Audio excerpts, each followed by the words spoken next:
Hi, I'm Victoria Sterling. 6 months ago, I watched my sister Isabella kiss my fiancé Marcus at the altar, where I was supposed to be saying my vows. The entire wedding party stood frozen, as my carefully planned future crumbled in front of 200 guests. But when Marcus's commanding officer stepped forward and said those 4 words that would change my life forever, I discovered that losing everything I thought I wanted was actually the beginning of getting everything I never knew I deserved. Before we jump back in, tell us where you're tuning in from, and if this story touches you, make sure you're subscribed, because tomorrow I've saved something extra special for you. The morning of April 15th began like every bride's dream. Sunlight streamed through the windows of the bridal suite at the Meridian Grand Hotel in Charleston, South Carolina, casting golden shadows across my wedding dress as it hung perfectly pressed and waiting.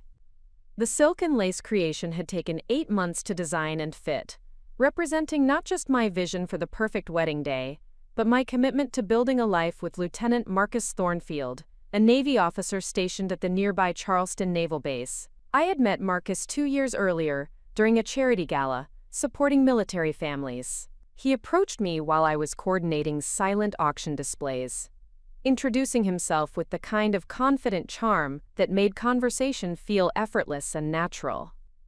His dress uniform highlighted broad shoulders and an easy smile that seemed to promise stability and adventure in equal measure. As a successful financial advisor with my own practice, I appreciated his dedication to service and his clear career trajectory within the Navy's officer ranks. Our relationship developed through careful planning and shared goals that seemed to align perfectly with my vision of adult success. Marcus spoke eloquently about his commitment to military service and his desire to build a family with someone who understood the demands of Navy life. I had grown up as a military dependent when my father served in the Army, so I believed I understood the sacrifices and rewards that came with loving someone in uniform. Isabella had been my maid of honor, a role I had offered despite our complicated relationship history. My younger sister had always been the more outgoing of the Sterling daughters, possessing an effortless charisma that drew people to her like moths to flame. While I had focused on academic achievement and career building, Isabella had pursued modeling and social media influence, accumulating followers who admired her lifestyle content and fashion choices. Our parents, Colonel retired James Sterling and Dr. Margaret Sterling, had always praised my responsible nature while celebrating Isabella's creative spirit. The family dynamic positioned me as the dependable daughter who could be counted on for practical support, while Isabella received attention for her spontaneous adventures and artistic pursuits. I had accepted this arrangement as natural, believing that families functioned best when members contributed different strengths to the collective welfare. The wedding preparations had consumed 8 months of detailed planning, from selecting the historic Magnolia Plantation venue to coordinating catering for guests traveling from across the country. I had approached wedding planning with the same systematic precision that made my financial advisory practice successful, creating comprehensive timelines and backup plans for every aspect of the celebration. Marcus had been stationed in Charleston for 18 months, serving as a logistics coordinator for naval operations throughout the southeastern region. His work required frequent travel and irregular schedules, but he had assured me that marriage would provide the stability he needed to focus on advancement opportunities within the Navy hierarchy. We had discussed his goals of achieving command positions that would allow us to build a life together while serving our country's interests. Isabella had moved to Charleston 6 weeks before the wedding, ostensibly to help with final preparations and spend time bonding with Marcus before he officially became her brother-in-law. She had recently ended a relationship with a photographer in Atlanta and seemed eager for a fresh start in a new city. I welcomed her assistance and company, grateful for family support during the stressful final weeks of wedding coordination. The morning routine proceeded according to the detailed schedule one had prepared months in advance. Hair and makeup artists arrived at 7 o'clock to begin transforming the bridal party into the polished vision I had carefully planned. My bridesmaids, college friends, and professional colleagues chatted excitedly about the day ahead, while stylists worked to create the elegant aesthetic that would photograph beautifully and reflect the sophisticated tone Marcus and I wanted for our celebration.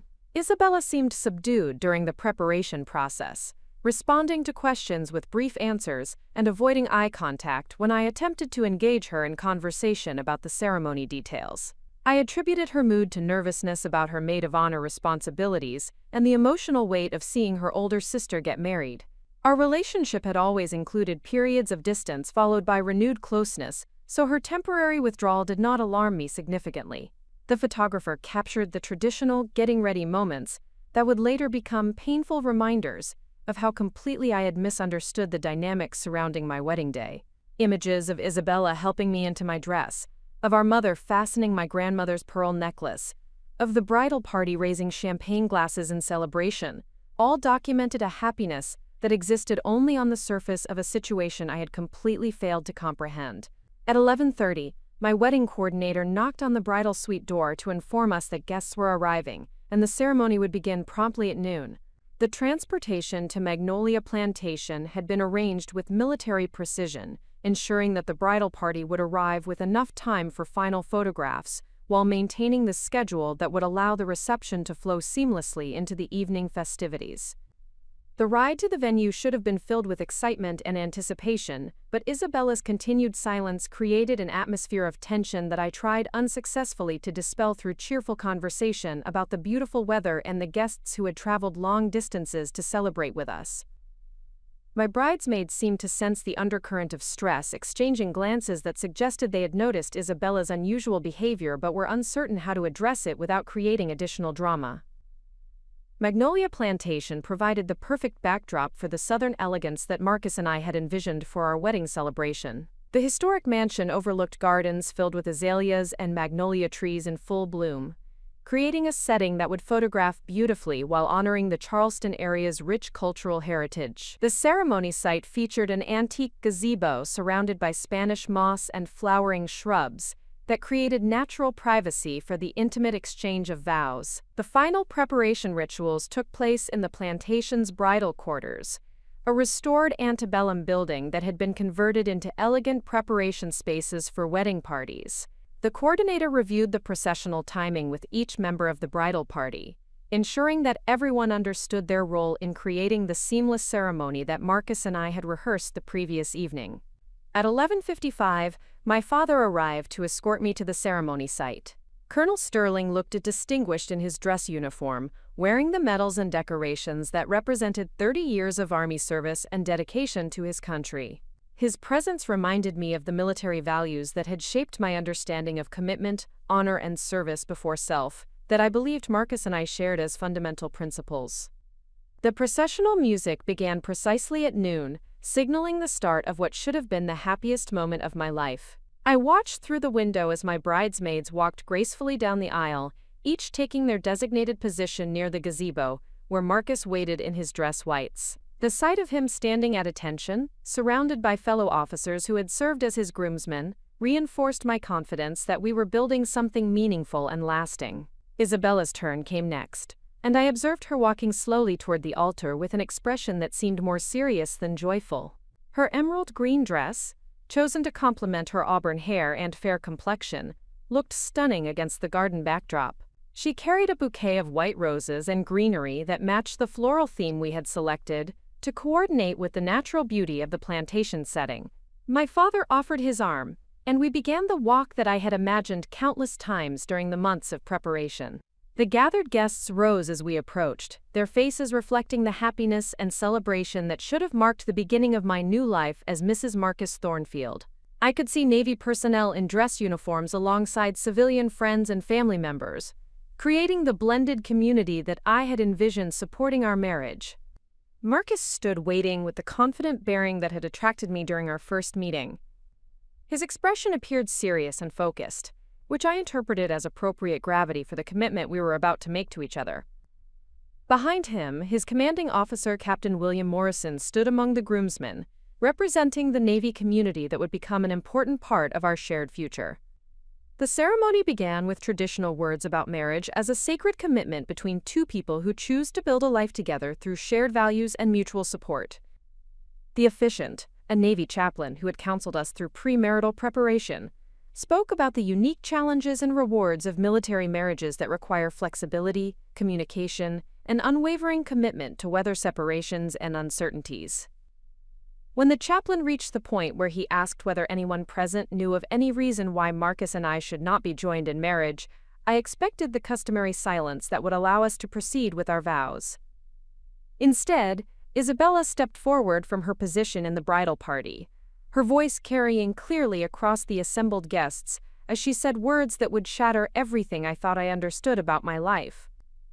"I cannot let this happen," Isabella announced, her voice trembling but determined.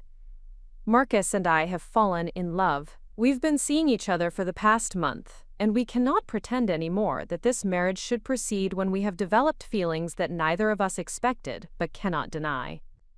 The garden fell into complete silence as 200 guests processed what they had just heard. I felt the world tilt on its axis as my sister continued speaking, explaining that she and Marcus had connected on levels that surprised them both, discovering compatibility and attraction that made proceeding with the planned wedding impossible and unfair to everyone involved. Marcus stepped forward, removing his hat as he addressed me directly with words that felt like physical blows. "Victoria, I am deeply sorry for the timing and the manner in which this is happening. Isabella and I never intended for feelings to develop, but we cannot ignore what has grown between us. It would be wrong to proceed with vows that we cannot honor with complete honesty and commitment." Preparing and narrating this story took us a lot of time, so if you are enjoying it, subscribe to our channel. It means a lot to us. Now back to the story. The entire wedding party stood frozen in tableau as I struggled to comprehend that my sister and my fiancé were publicly declaring their love for each other at the moment I had expected to become Marcus's wife. Guests began murmuring among themselves, some standing as if to leave, while others remained seated in apparent shock at the unprecedented drama unfolding before them. My father stepped protectively closer, his military bearing rigid with controlled fury at the public humiliation being inflicted on his daughter. My mother rose from her seat in the front row, her face pale with a combination of embarrassment and maternal rage that promised serious consequences for Isabella's unprecedented betrayal of family loyalty and social propriety. Isabella moved to stand beside Marcus, taking his hand in a gesture that communicated their united decision to destroy my wedding day in service of their own romantic revelation. She looked at me with an expression that seemed to combine apology with defiance, as if expecting me to understand and forgive the necessity of their public declaration of love. The chaplain appeared uncertain how to proceed, with a situation that clearly fell outside the bounds of normal wedding ceremony protocol. Guests continued whispering among themselves, some beginning to gather their belongings as they realized that the celebration they had traveled to attend was not going to proceed as planned. It was at this moment of complete humiliation and confusion that Captain Morrison stepped forward from among the groomsmen. His movement commanded immediate attention from the assembled guests, his bearing suggesting that he had something important to communicate that would affect the proceedings. "Lieutenant Thornfield," Captain Morrison said, his voice carrying the authority of command that immediately silenced all conversation among the wedding guests. "I believe there are some facts about your bride that you may not be aware of, information that might influence your decision-making in this situation." Marcus appeared confused by his commanding officer's intervention, clearly uncertain why Navy business was being introduced into what he undoubtedly viewed as a personal matter involving romantic relationships and family dynamics rather than military concerns. Captain Morrison turned to address me directly, his expression respectful but serious, as he spoke words that would change everything I thought I understood about my own identity and potential. "Miss Sterling, or should I say Admiral Sterling, I believe it is time to inform Lieutenant Thornfield about your actual military background and current service status." The world seemed to stop as every person present processed what the captain had just revealed. Admiral Sterling. The words hung in the air like a revelation that recontextualized everything that had just transpired and promised to transform the disaster of my canceled wedding into something entirely unexpected. I stood in my wedding dress, surrounded by the wreckage of my carefully planned future, as Captain Morrison continued speaking in a voice that carried across the stunned silence of the plantation gardens. "Admiral Victoria Sterling graduated from the Naval Academy 15 years ago and has been serving in naval intelligence with classified assignments that required maintaining a civilian cover identity. Her engagement to Lieutenant Thornfield was approved by Naval Command as part of her deep cover assignment in Charleston. The revelation hit Marcus like a physical blow, his face cycling through confusion, recognition, and what appeared to be genuine terror, as he realized that he had just publicly humiliated and betrayed someone who significantly outranked him in the military hierarchy that governed his entire professional existence. Isabella appeared equally stunned, her hand dropping from Marcus's as she began to comprehend that her romantic conquest was not just my fiancé, but a junior officer who had unknowingly become involved with his superior's cover identity, creating a situation with potential career-ending consequences for everyone involved.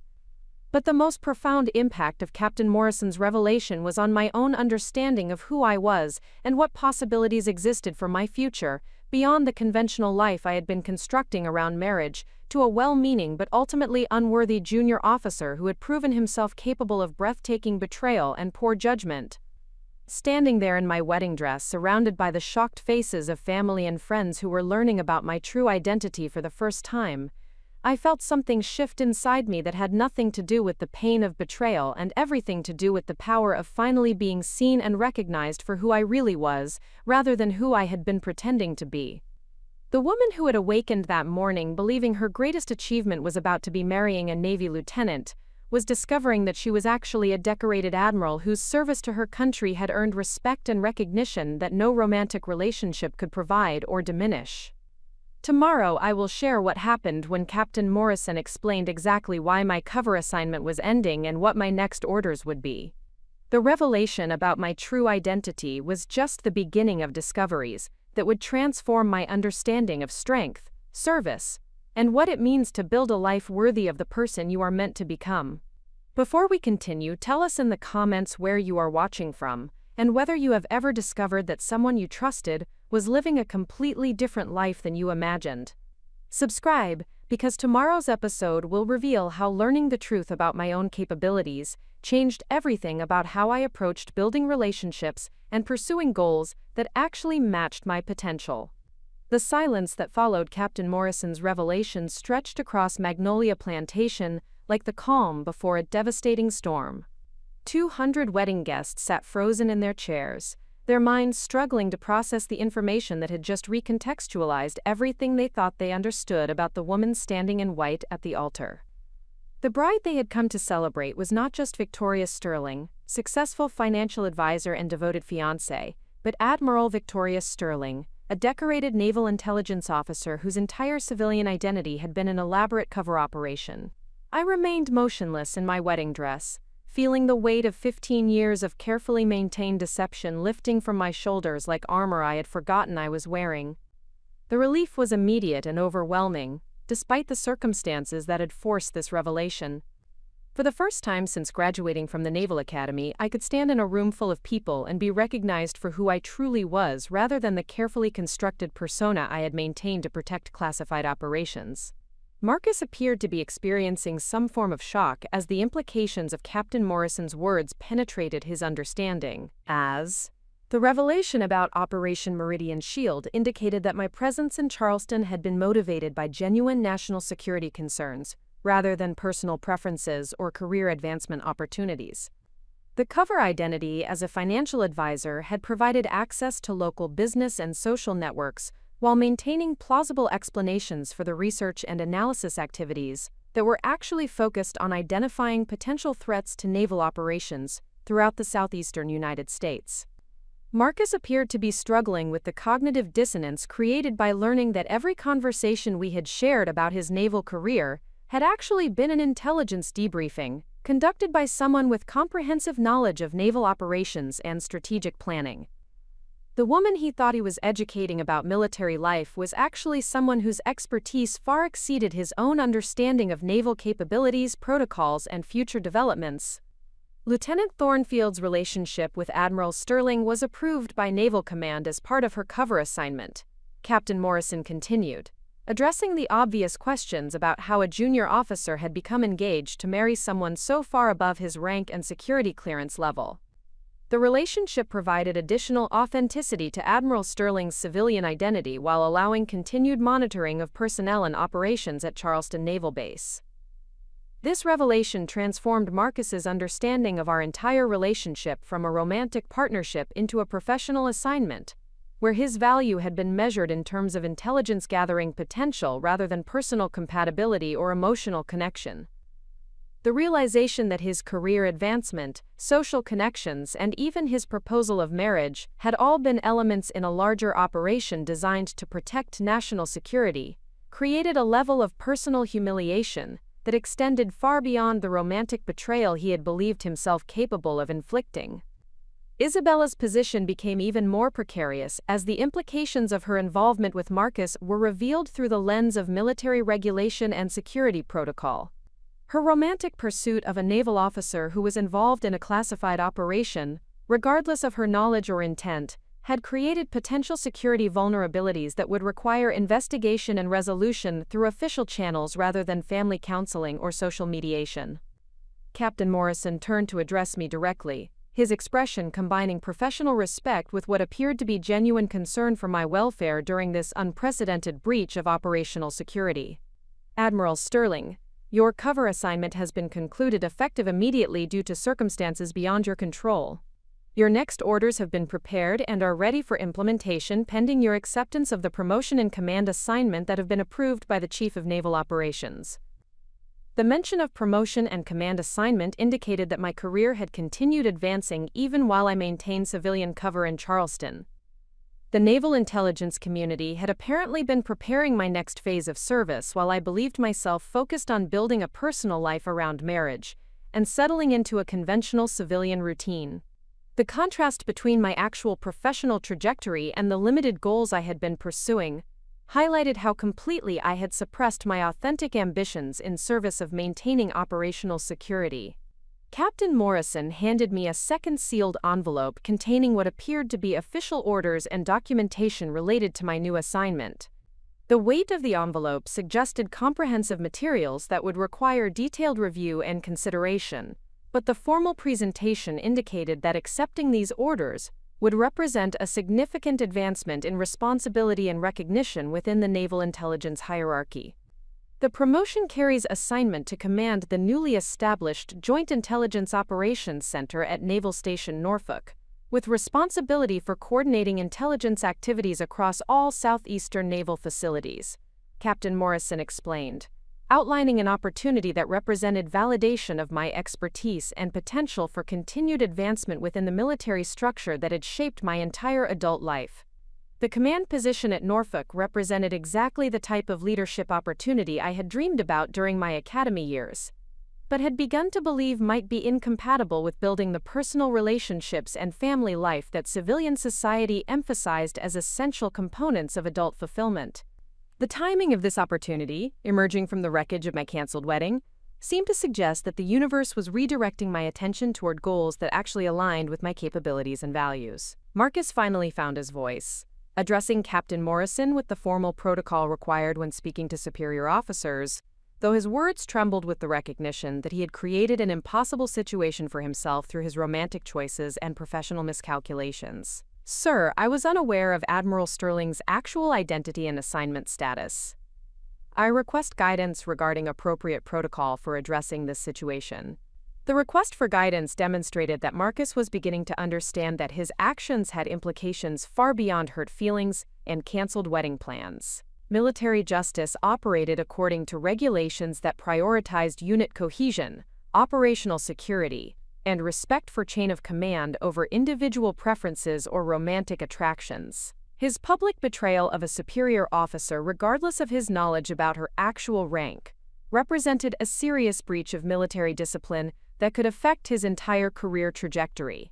Captain Morrison's response was measured but unmistakably serious as he addressed the professional implications of the situation that Marcus and Isabella had created through their romantic involvement. "Lieutenant Thornfield, your conduct will be reviewed through appropriate military channels to determine whether any violations of military justice or security protocols have occurred. You will report to my office at 0800 hours tomorrow morning to begin this process." The formal language indicated that Marcus would face official investigation of his actions, including analysis of how his relationship with Isabella had developed, whether any classified information had been compromised, and what disciplinary measures might be appropriate given his violation of professional boundaries with a superior officer, even if that violation had occurred without his knowledge of the actual command structure involved. Isabella appeared to finally comprehend that her romantic triumph had placed both herself and Marcus in positions that would be resolved through military rather than civilian justice systems. Her involvement with a naval officer during a classified operation created security concerns that would require thorough investigation regardless of her intentions or knowledge about the true nature of the situation she had influenced. My parents sat in stunned silence as they processed revelations about their daughter's actual career and accomplishments that contradicted everything they had believed about my life choices and professional achievements. Colonel Sterling's expression suggested pride in my military success combined with frustration that operational security requirements had prevented him from knowing about my advancement within the intelligence community that represented the highest levels of military service. Dr. Margaret Sterling appeared to be reassessing years of conversations where she had encouraged me to focus more attention on personal relationships and family planning, while apparently being unaware that I was actually managing classified operations and building expertise that positioned me among the most capable officers in the naval intelligence community. The wedding guests began to understand that they had witnessed something far more significant than a cancelled ceremony and romantic drama. They had been present for the conclusion of a classified military operation and the revelation of an officer whose service to country had required maintaining false identities and suppressing authentic achievements for years in service of national security objectives. As I stood holding my new orders, still wearing the wedding dress that had been selected for a life I was never going to live, I felt a clarity and sense of purpose that had been absent during months of wedding planning and civilian routine. The woman who had awakened that morning believing her greatest goal was marrying a junior naval officer was discovering that her actual potential lay in commanding operations that would protect American interests and advance her career within the military structure that had always represented her true calling. The betrayal that had seemed devastating only minutes earlier was beginning to feel like liberation from a path that would have required continued suppression of my authentic identity and capabilities. Marcus and Isabella had unknowingly freed me from commitments that were incompatible with the person I actually was, and the contributions I was capable of making through continued military service. Tomorrow I will share what happened when I opened those orders and discovered that my new command assignment would take me not just away from Charleston, but into a role that would finally allow me to operate at the level of responsibility and recognition that matched 15 years of dedicated service and achievement. The revelation about my true identity was just the beginning of understanding how much I had been underestimating my own potential while trying to fit into a conventional life that was never worthy of who I was meant to become. The weight of the sealed envelope in my hands felt significant beyond its physical presence, as I stood before 200 guests who were witnessing the complete transformation of what they had believed would be a traditional wedding ceremony. The official documents contained within represented not just my next assignment, but the culmination of 15 years of dedicated service that had been building toward opportunities I had never dared to imagine, while maintaining my civilian cover identity in Charleston. Captain Morrison gestured toward the plantation's library, a private room where we could review the classified materials without compromising operational security in front of civilian guests who lacked appropriate clearance levels. The transition from public spectacle to confidential briefing demonstrated how quickly my life was shifting from personal drama back to the professional realm, where my actual expertise and achievements determined outcomes, rather than romantic relationships or family dynamics. My father, Colonel Sterling, approached with the bearing of someone who understood military protocol and recognized that his daughter was about to receive information that would fundamentally alter her career trajectory. His expression combined paternal pride with professional respect as he witnessed my return to acknowledged military status after years of wondering why his accomplished daughter seemed to be limiting herself to civilian pursuits that failed to utilize her strategic intelligence and leadership capabilities. "Victoria," my father said quietly, using the formal tone that indicated he was addressing me as a fellow officer rather than simply as his daughter. "I have suspected for years that your civilian work was not your complete story. Your mother and I will support whatever decisions your service requires, as we always have." His recognition meant more than he could have understood in that moment.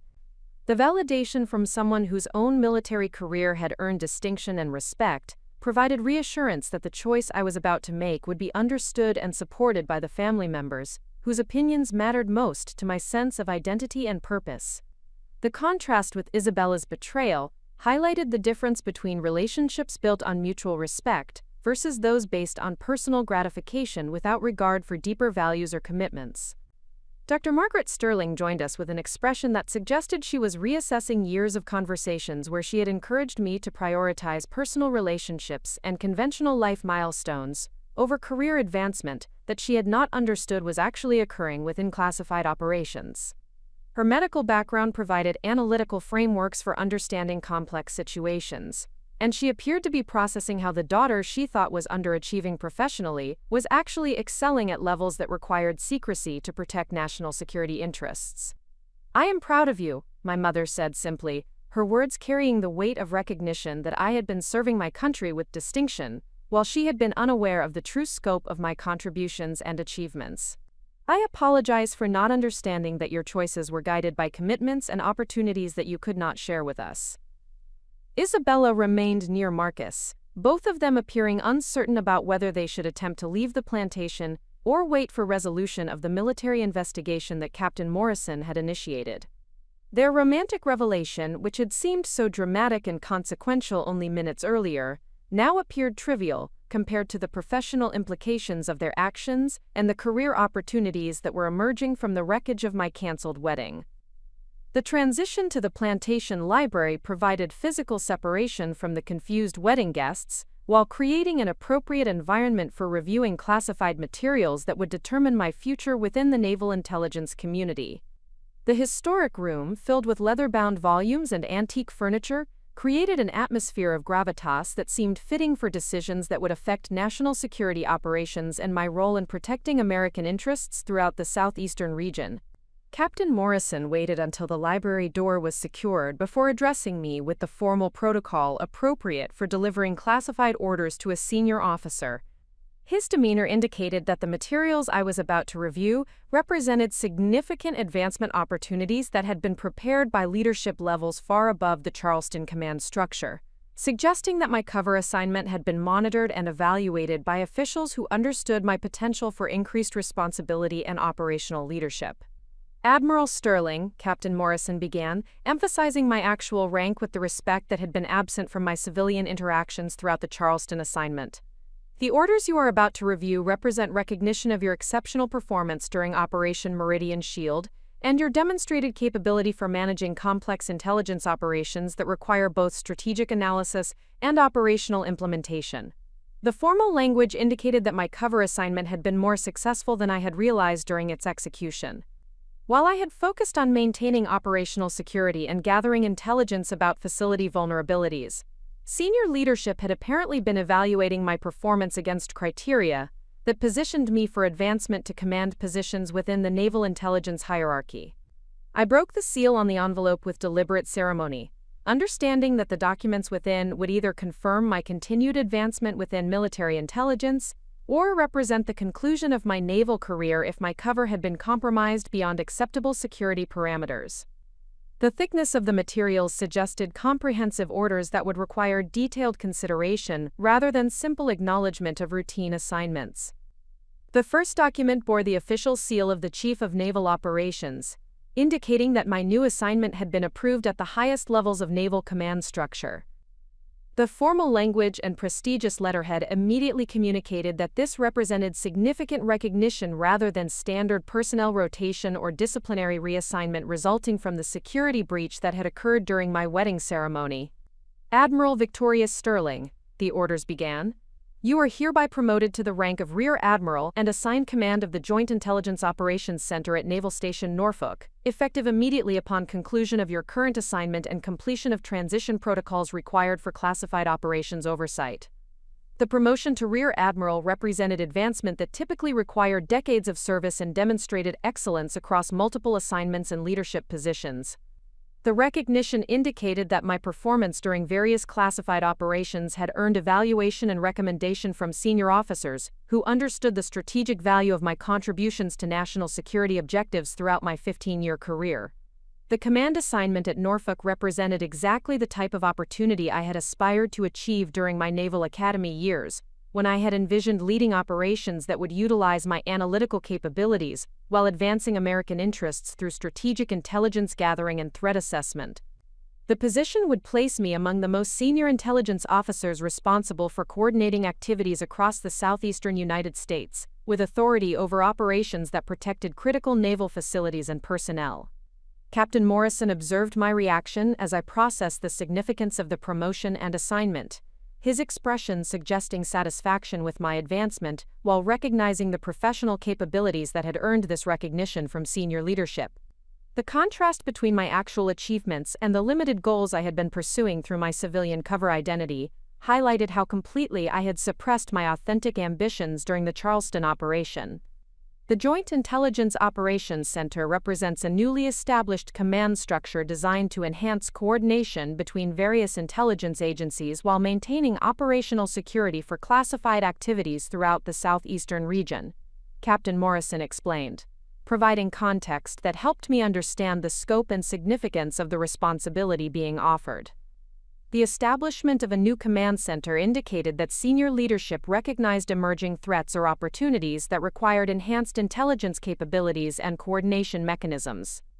My selection to lead this initiative represented confidence in my ability to develop and implement strategic approaches while managing complex relationships between different agencies and command structures. The second document outlined the resources and personnel that would be placed under my command, including intelligence analysts, operational specialists, and administrative support staff, who would enable comprehensive strategic planning and implementation. The size and expertise of the proposed team indicated that this assignment represented substantial operational responsibility rather than ceremonial advancement or routine personnel management.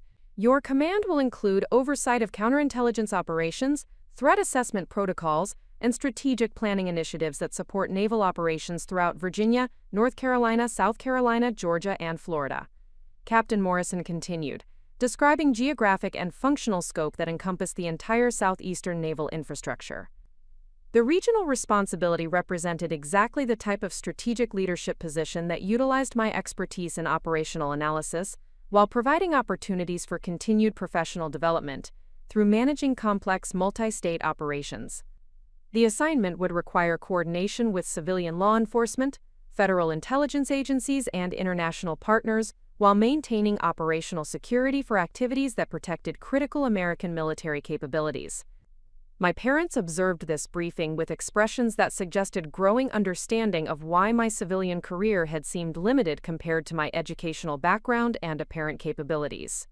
The revelation that I had been suppressing my authentic professional identity to maintain operational security provided context for years of decisions that had seemed incongruent with my potential for achievement and leadership. The timing of this assignment, Captain Morrison noted, allows immediate transition from your cover operation to acknowledged military status without compromising ongoing intelligence activities that depend on your expertise and analytical capabilities.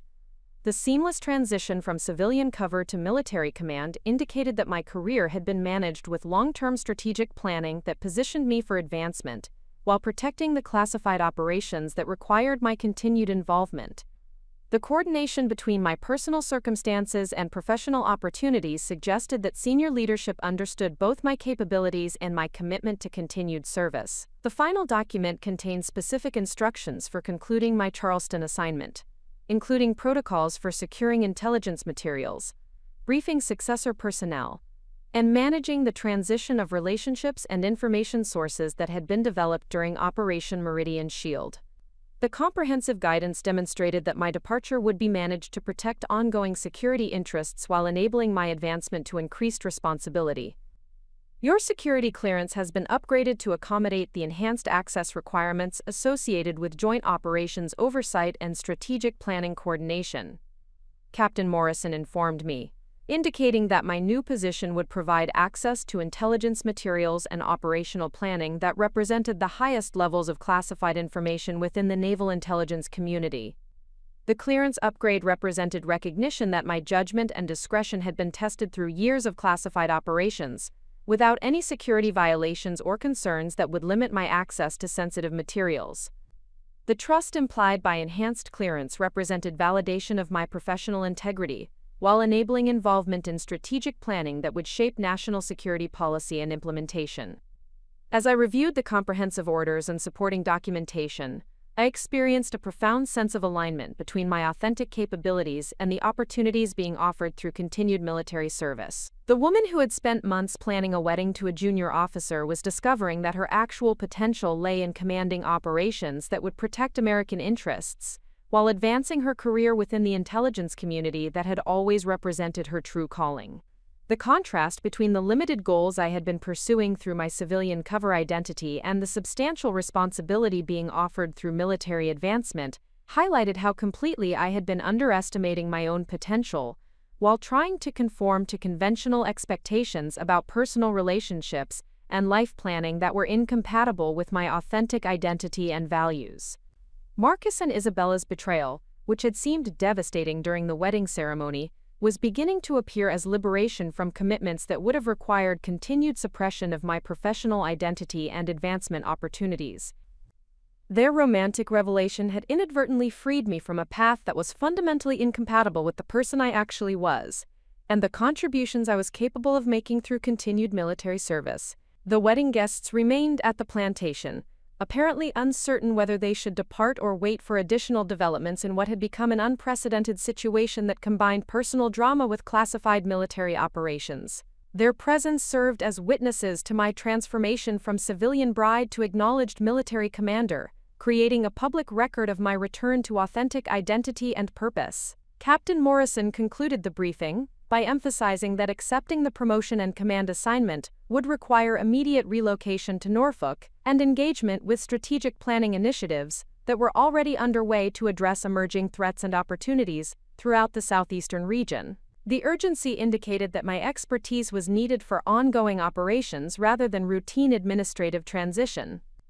"Admiral Sterling," Captain Morrison said, returning to the formal protocol appropriate for addressing a senior officer, "your acceptance of these orders will be communicated to the Chief of Naval Operations and will initiate transition protocols for assumption of command at Norfolk within 2 weeks."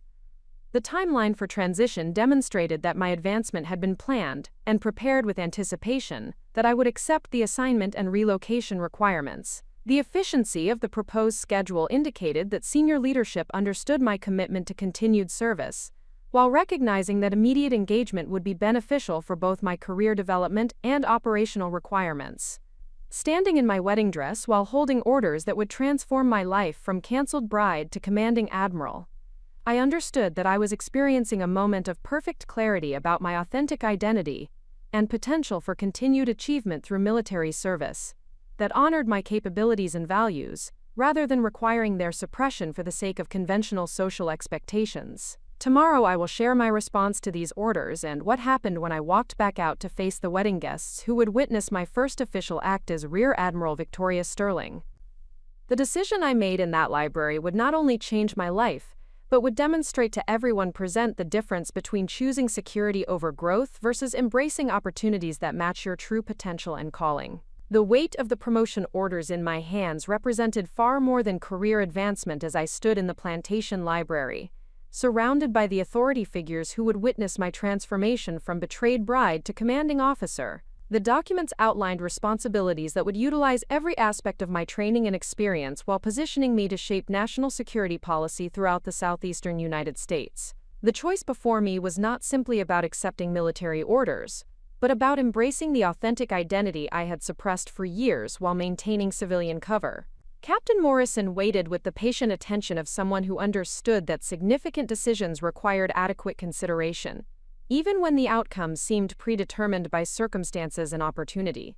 His presence represented the institutional support that would enable my transition from classified operations to acknowledged command responsibility, bridging the gap between my hidden service record and the public recognition that advanced leadership positions required within the military hierarchy. My father stood with the bearing of a career officer who recognized the significance of the opportunity being offered to his daughter. Colonel Sterling's expression combined paternal pride with professional respect as he witnessed my evaluation of orders that represented validation of capabilities he had suspected but could never openly acknowledge due to operational security requirements that governed classified assignments throughout my career. Dr. Margaret Sterling observed with the analytical attention that characterized her medical practice, apparently processing how the daughter she had encouraged to prioritize conventional relationships was actually positioned for advancement to positions of strategic responsibility that required expertise developed through years of classified operations. Her reassessment of my choices demonstrated the gap between civilian understanding of achievement and the reality of military service that often demanded secrecy about the most significant contributions and accomplishments. The silence in the library felt charged with potential as I reviewed the comprehensive scope of responsibility outlined in my promotion orders. The Joint Intelligence Operations Center would coordinate activities across multiple states and agencies, requiring the type of strategic thinking and operational management that represented the culmination of everything I had learned through various assignments and training programs. The position offered exactly the type of challenge and responsibility that had motivated my original decision to pursue military service through the Naval Academy. The timing of this opportunity, emerging from the wreckage of my canceled wedding, seemed to demonstrate that the universe was redirecting my attention toward goals that actually matched my capabilities and values. The betrayal that had appeared devastating only hours earlier was beginning to feel like liberation from commitments that would have required continued suppression of my authentic professional identity and advancement potential. I looked up from the orders to address Captain Morrison with the formal protocol appropriate for communicating major career decisions to superior officers. The moment felt significant beyond its immediate implications, representing my conscious choice to prioritize authentic achievement over conventional security, and to embrace opportunities that matched my actual potential, rather than limiting myself to goals that seemed socially acceptable but professionally inadequate. "Captain Morrison," I said, my voice carrying the authority that 15 years of military service had developed even while operating under civilian cover, "I accept the promotion and command assignment with gratitude for the confidence shown in my capabilities and commitment to continued service that advances American interests throughout the southeastern region." The acceptance felt like coming home to myself after years of living as someone whose goals and ambitions had been artificially constrained by operational requirements. The relief of being able to acknowledge my authentic identity and pursue advancement that utilized my expertise created a sense of alignment between my values and opportunities that had been absent during months of wedding planning and civilian routine. Captain Morrison's response reflected satisfaction with my decision while recognizing the professional capabilities that had earned this recognition from senior leadership. "Congratulations, Rear Admiral Sterling. Your acceptance will be communicated immediately to the Chief of Naval Operations, and transition protocols will begin tomorrow morning to facilitate your assumption of command at Norfolk within the established timeline." The formal language emphasized that my civilian identity in Charleston was concluding permanently, replaced by acknowledged military status and responsibility that would require relocation and engagement with strategic operations that protected national security interests. The efficiency of the transition process indicated that senior leadership had anticipated my acceptance and prepared comprehensive support for my advancement to command responsibility. My father stepped forward to offer congratulations that carried the weight of recognition between fellow officers who understood the significance of advancement to senior leadership positions within the military hierarchy. "Admiral Sterling," he said, emphasizing my new rank with obvious pride, "your mother and I are honored by your service and excited to see how you will utilize these new opportunities to advance both your career and the security interests you have dedicated your life to protecting." The use of my military title and rank by my parents represented a fundamental shift in how my family understood my identity and achievements. The validation from people whose opinions had shaped my understanding of success and responsibility provided reassurance that my choice to embrace military advancement over conventional domestic goals would be supported by the relationships that mattered most to my sense of belonging and purpose.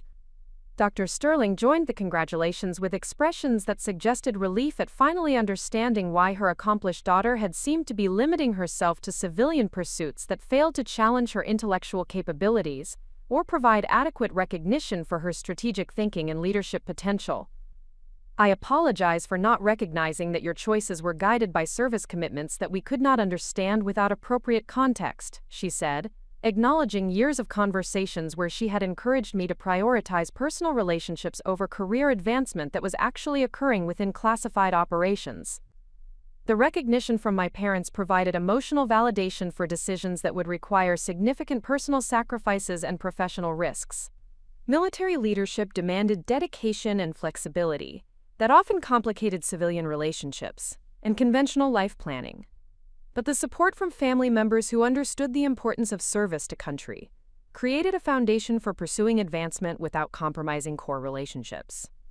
Captain Morrison outlined the immediate steps required for transitioning from my cover assignment to acknowledged military status, including security protocols, personnel briefings, and administrative procedures that would formalize my promotion while protecting ongoing operations that depended on information and relationships developed during Operation Meridian Shield.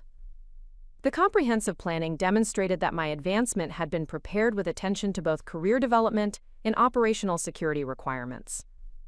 Your transition briefing will begin tomorrow at 0800 hours at Charleston Naval Base, Captain Morrison informed me, establishing a timeline that would enable rapid movement from civilian cover to military command, while maintaining security for classified operations.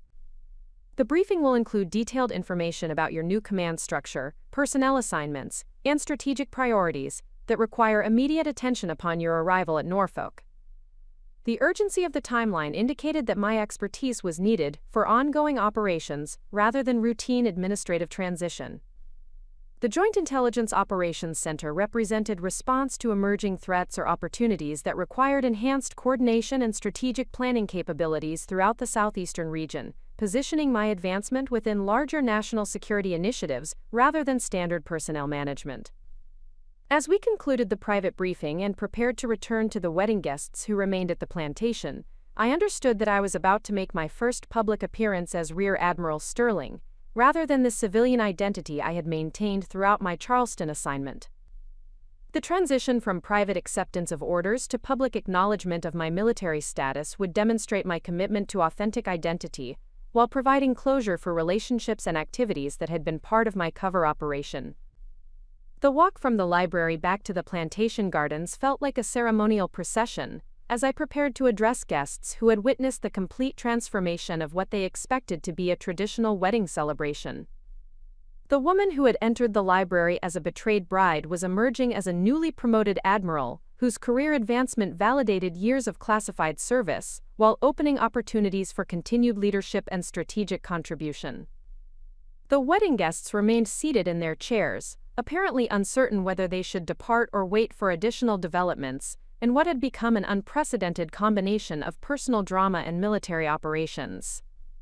Their presence would serve as witnesses to my first official acts as Rear Admiral Sterling, creating a public record of my return to acknowledged military status and commitment to continued service. Marcus and Isabella stood near the altar where they had declared their love and destroyed my wedding plans, both appearing uncertain about their status, now that the military implications of their actions were becoming clear through Captain Morrison's investigation.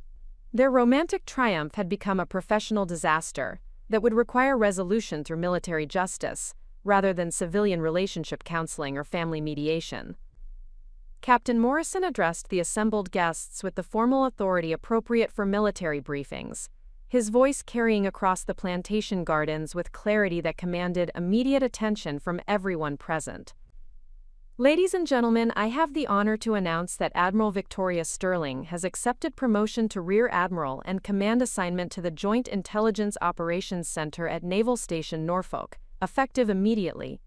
The announcement created a wave of reaction among guests who were processing the complete recontextualization of the woman they had come to celebrate as a bride. The recognition that Victoria Sterling was actually a distinguished military officer whose service had earned advancement to senior leadership positions, transformed their understanding of the relationships and achievements they had been observing. Colonel Sterling rose from his chair with the bearing of a career officer acknowledging the advancement of a fellow service member, his formal gesture encouraging other military personnel among the wedding guests to recognize the significance of my promotion through appropriate protocol. The military recognition provided institutional validation for my career advancement while demonstrating support from the service community that understood the dedication required for achieving senior leadership positions. I approached the microphone that had been prepared for wedding vows, understanding that my remarks would serve as both conclusion to my civilian cover identity and inauguration of my acknowledged military career. The moment felt heavy with significance as I prepared to address relationships and commitments that had been part of my Charleston assignment while establishing my authentic identity and future direction. Thank you all for being present during what has become an unprecedented day in my life. I began, my voice carrying the authority that years of military training had developed even while operating under civilian cover. While this day did not proceed as planned, it has revealed truths about identity and purpose that will guide my continued service to our country. The formal tone established that I was addressing the gathering as Rear Admiral Sterling, rather than the civilian identity I had maintained throughout my Charleston assignment. The acknowledgement of changed circumstances provided context for decisions that would affect relationships and commitments that had been part of my cover operation while establishing my authentic priorities and future direction. My engagement to Lieutenant Thornfield was part of my cover assignment with Operation Meridian Shield, designed to gather intelligence about security vulnerabilities at southeastern naval facilities. I continued, providing context that helped explain the professional rather than purely personal nature of our relationship. While I developed genuine affection for Marcus, our engagement was ultimately about service to country rather than romantic commitment. The revelation provided clarity about the professional context that had governed our relationship while acknowledging that my feelings had been genuine within the constraints of operational requirements.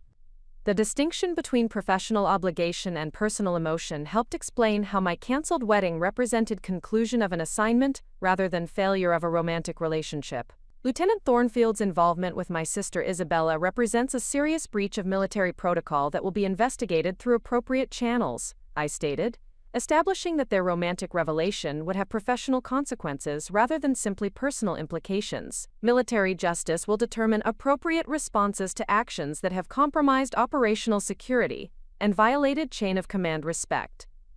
The formal language demonstrated that my military status took precedence over family relationships when addressing matters that affected national security or military discipline. The investigation of Marcus and Isabella's actions would proceed according to regulations designed to protect operational integrity rather than civilian preferences for family harmony or romantic fulfillment. I am grateful for this opportunity to embrace my authentic identity and pursue advancement that utilizes the expertise developed through 15 years of dedicated military service. I concluded, emphasizing that the day's events had ultimately enabled rather than prevented my professional growth and continued contribution to national security objectives. The statement positioned my advancement as victory rather than consolation prize, demonstrating that authentic achievement provided more satisfaction than conventional success that required suppression of capabilities and values. The celebration of opportunity rather than mourning lost relationships established my priorities while encouraging others to consider whether their own goals adequately challenged their potential and utilized their authentic capabilities. The applause that followed came primarily from military personnel who understood the significance of advancement to senior leadership positions and the dedication required for achieving recognition within the intelligence community. The civilian guests appeared uncertain how to respond to ceremonies that combined wedding cancellation with military promotion, but their presence served as witnesses to transformation that demonstrated the power of choosing authentic identity over conventional expectations. Tomorrow I will share what happened when I approached Marcus and Isabella to address their actions directly, and how my first official decision as Rear Admiral Sterling would send a message about accountability, respect, and the consequences of betraying trust within military hierarchy. The conversation would establish my leadership style while demonstrating that advancement to command positions required making difficult decisions that prioritized institutional integrity over personal comfort or family harmony. The moment had arrived for me to address Marcus and Isabella directly as Rear Admiral Sterling, rather than the betrayed bride they had humiliated at the altar. Their romantic declaration had transformed from a personal wound into a professional matter, requiring official response according to military protocols that governed conduct, respect for chain of command, and operational security. The conversation would establish my leadership approach while demonstrating that advancement to senior command positions required making decisions based on institutional integrity rather than personal feelings or family relationships. Marcus stood rigidly at attention as I approached, his military training finally asserting itself as he recognized that he was about to be addressed by a superior officer whose rank exceeded his own by several levels. The confident lieutenant who had believed himself sophisticated enough to manage romantic relationships with two sisters was discovering that he had unknowingly committed career-threatening violations of military discipline and respect for command authority. His face reflected the growing comprehension that his actions would be evaluated through professional rather than personal frameworks. Isabella remained beside Marcus with an expression that suggested growing awareness that her romantic triumph had created consequences extending far beyond family dynamics into realms of military justice and national security protocol. Her involvement with a naval officer during a classified operation had generated security concerns that would require thorough investigation regardless of her knowledge about the true nature of the situation she had influenced through her pursuit of emotional gratification without consideration for broader implications. Captain Morrison positioned himself nearby with the bearing of someone prepared to witness and document interactions between officers of different ranks during circumstances that required careful adherence to military protocol. His presence ensured that my first official acts as Rear Admiral Sterling would be conducted according to regulations designed to protect both institutional integrity and individual rights within the military justice system. The wedding guests who remained seated throughout the plantation gardens served as civilian witnesses to military decision-making processes that would demonstrate how command authority operated when personal relationships conflicted with professional obligations. Their presence created public accountability for decisions that would affect multiple careers while establishing precedents for how similar situations might be addressed in future circumstances involving classified operations and security breaches. I addressed Marcus first, utilizing the formal protocol appropriate for superior officers communicating with subordinates during official interactions that would determine professional consequences for actions that had violated military regulations. My voice carried the authority that 15 years of service had developed while operating under various cover identities, but now I could speak with the acknowledged rank and responsibility that matched my actual expertise and position within the naval intelligence hierarchy. Lieutenant Thornfield, I began, emphasizing his rank to establish the command relationship that had always existed between us despite his ignorance about my true identity during our civilian interactions. Your conduct during my classified assignment has created multiple violations of military discipline that require immediate investigation and appropriate response through official channels. The formal language established that our conversation was occurring within military rather than civilian frameworks, where personal feelings and romantic preferences would be subordinated to regulations designed to protect operational security. The distinction between personal relationships and professional obligations demonstrated that advancement to senior leadership positions required prioritizing institutional integrity over individual comfort or convenience. Marcus attempted to respond with explanations about his ignorance regarding my actual rank and the circumstances that had led to his romantic involvement with Isabella, but I interrupted with the decisive authority that command positions required when addressing subordinates who had violated regulations regardless of their knowledge or intentions. Military discipline operated according to standards that emphasized results and consequences rather than motivations or excuses. Lieutenant Thornfield, I continued, my voice carrying the unmistakable tone of command authority, ignorance of command structure does not excuse violations of military protocol, particularly when those violations occur during classified operations that require absolute adherence to security procedures and professional conduct standards. The statement established that Marcus would be held accountable for his actions according to military justice rather than civilian relationship counseling or family mediation. His romantic choices had created professional consequences that would be resolved through regulations designed to protect operational integrity rather than personal preferences for avoiding conflict or maintaining comfortable relationships. Your engagement to me was approved by Naval Command as part of Operation Meridian Shield, creating professional obligations that superseded personal feelings or romantic attractions, I explained, providing context that helped clarify the official nature of our relationship while emphasizing that his subsequent actions had violated trust and security protocols that govern classified operations. The revelation about command approval for our engagement demonstrated that Marcus had been participating in intelligence operations without adequate understanding of his role or responsibilities within the larger strategic framework. His failure to maintain professional boundaries with superior officers, even unknowingly, represented exactly the type of judgment failure that could compromise sensitive operations and endanger personnel involved in classified activities. Isabella stepped forward as if to defend Marcus or explain their romantic connection, but I addressed her with the same formal authority that I had used with my subordinate officer. Her civilian status did not exempt her from consequences related to her interference with military operations, particularly when that interference had created potential security vulnerabilities that required investigation and resolution through appropriate channels. Miss Sterling, I said, deliberately using her maiden name to emphasize that family relationships would not influence my professional decision-making or provide protection from consequences related to her actions during classified operations. Your involvement with Lieutenant Thornfield during my cover assignment has created security concerns that must be addressed through official investigation procedures.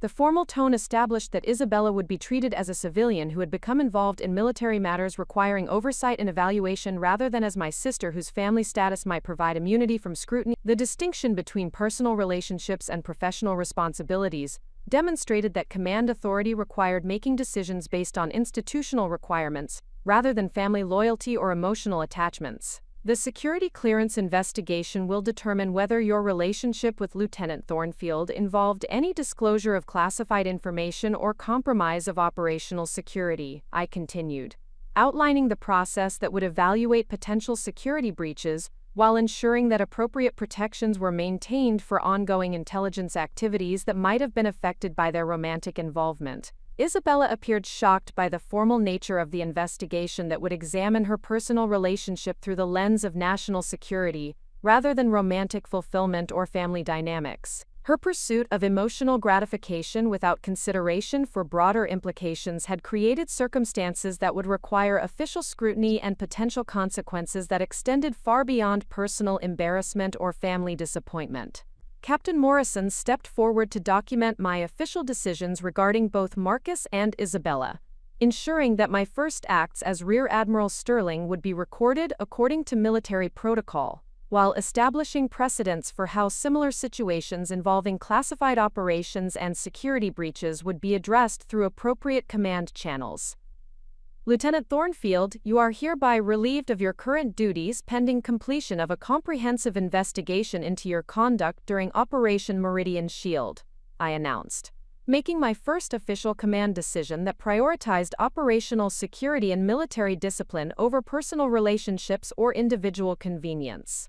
The relief from duties represented standard procedure for personnel involved in potential security violations or breaches of military protocol, ensuring that ongoing operations would be protected while investigations proceeded according to regulations designed to determine appropriate consequences and corrective measures.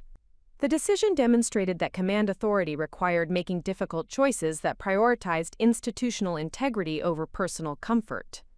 You will report to Captain Morrison tomorrow morning for detailed debriefing about your knowledge of and involvement in classified activities during your relationship with my cover identity, I continued, establishing the timeline and procedures that would govern the investigation while ensuring that appropriate security measures were maintained throughout the process. Marcus accepted the orders with the resignation of someone who understood that his career trajectory had been fundamentally altered by choices that had seemed personally justified but were professionally disastrous.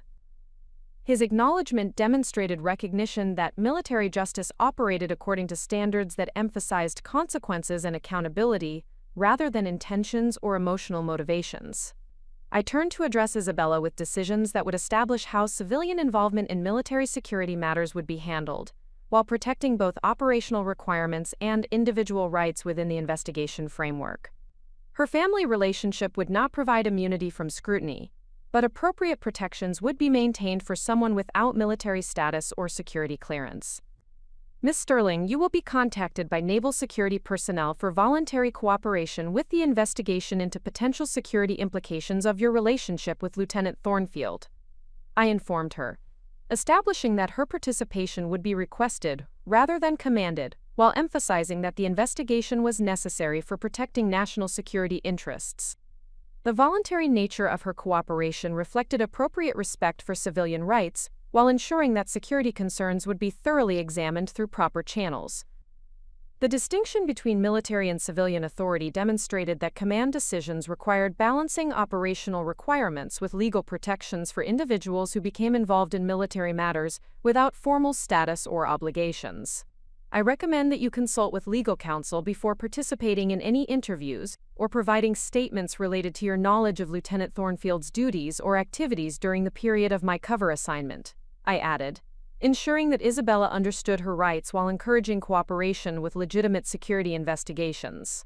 The recommendation for legal counsel demonstrated that even family members would be advised to protect their interests when involved in matters related to national security, emphasizing that professional obligations took precedence over personal relationships when addressing potential security breaches or violations of military protocol.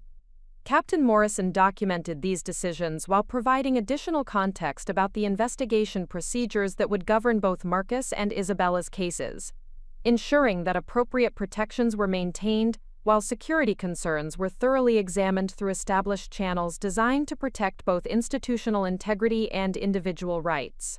The wedding guests observed these proceedings with expressions that suggested growing comprehension of how military authority operated when personal relationships conflicted with professional obligations. Their presence served as civilian witnesses to decision-making processes that prioritized operational security and institutional integrity over individual comfort or family harmony. My parents watched with expressions that combined pride in my professional competence with concern about the family implications of decisions that would affect Isabella's relationship with military personnel and potential consequences for her involvement in security matters. Their understanding of military protocol provided context for supporting decisions that prioritize duty over family preferences when addressing matters that affected national security. Dr. Margaret Sterling appeared to be processing how her daughter's advancement to command authority required making decisions that could affect family relationships while maintaining professional obligations that superseded personal loyalties or emotional attachments.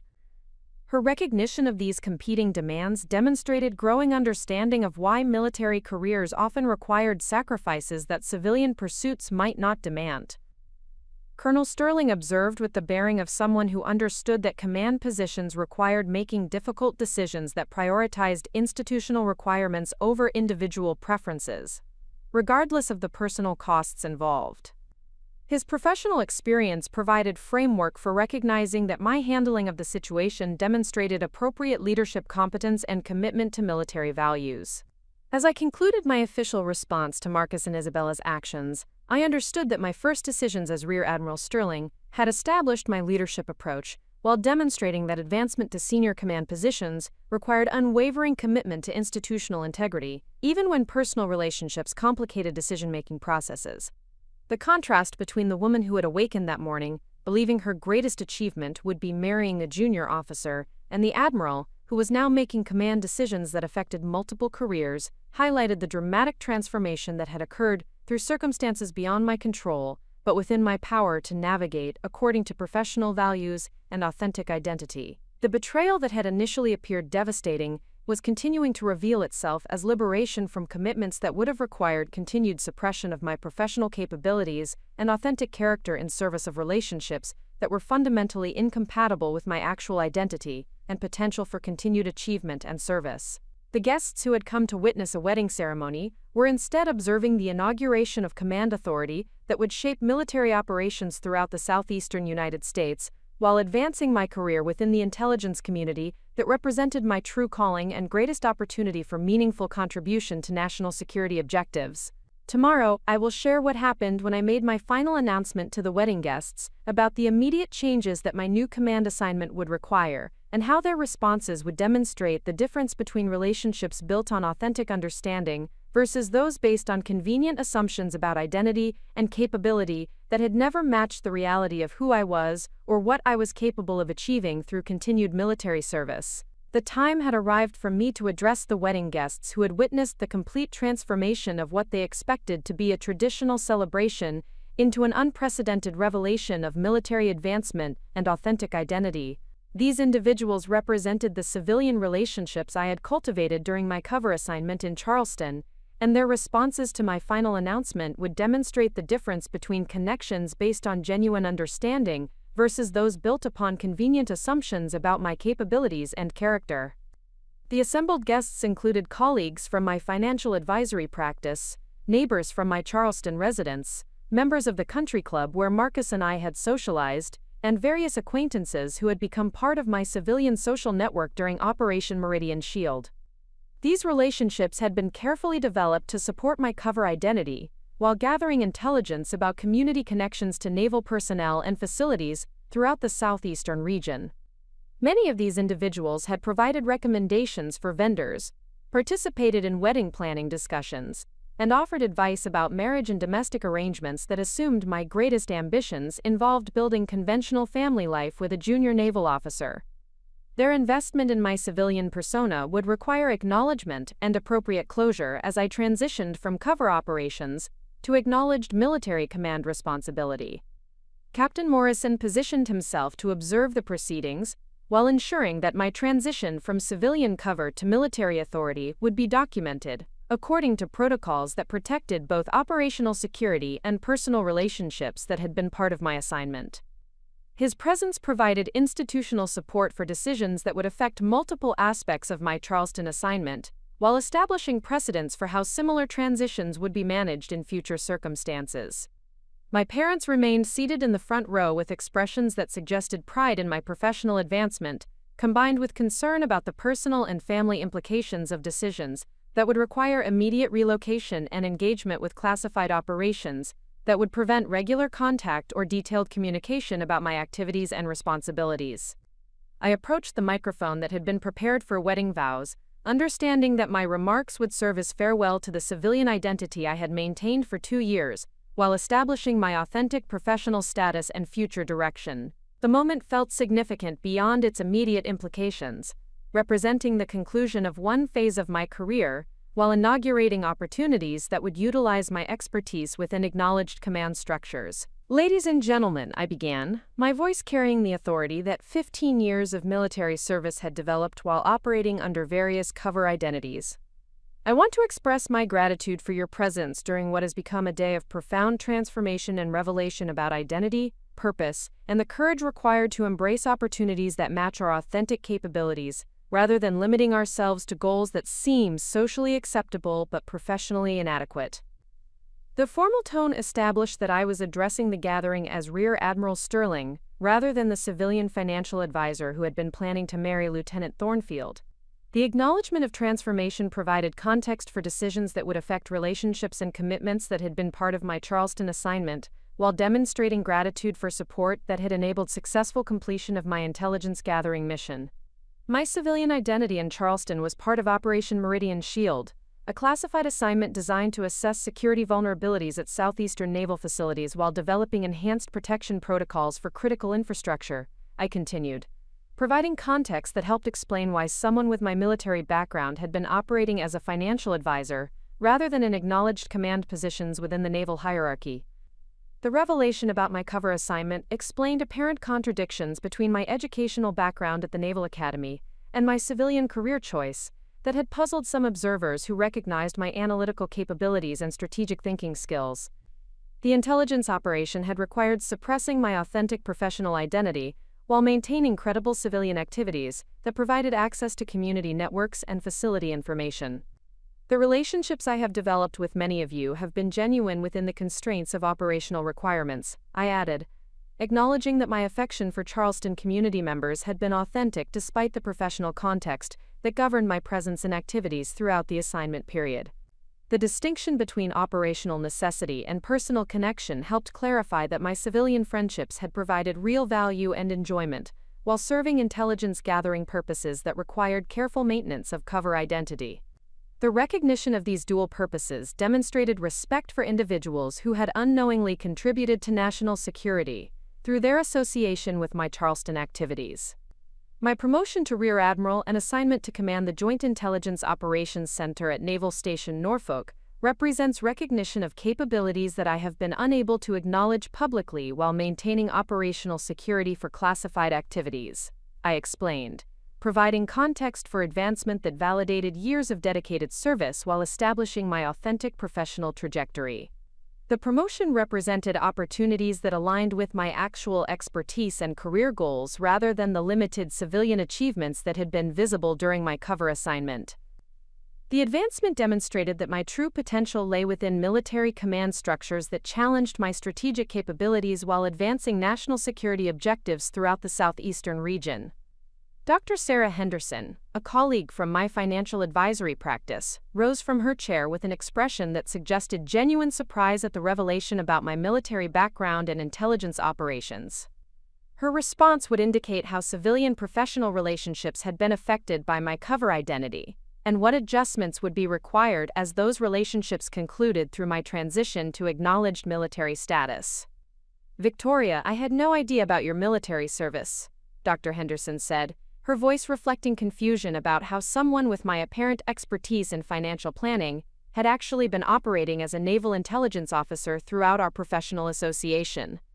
"Your analytical skills and strategic thinking abilities always seemed exceptional for civilian financial work, but I never imagined they were developed through military training and operations."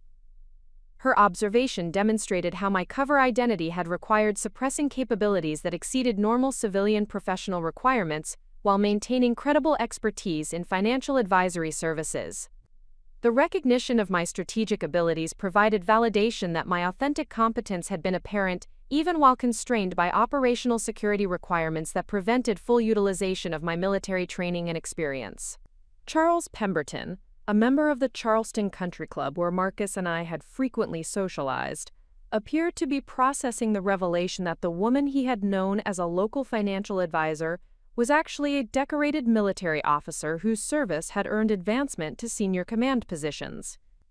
His response would indicate how social relationships had been affected by my civilian persona and what understanding existed about military service within Charleston's civilian community. "Admiral Sterling," Mr. Pemberton said, adapting to my military title with the respect that civilian community leaders typically showed toward acknowledged military authority, "your service to our country deserves recognition and gratitude. We have been honored to have you as part of our community, even though we were unaware of the true nature of your contributions to national security."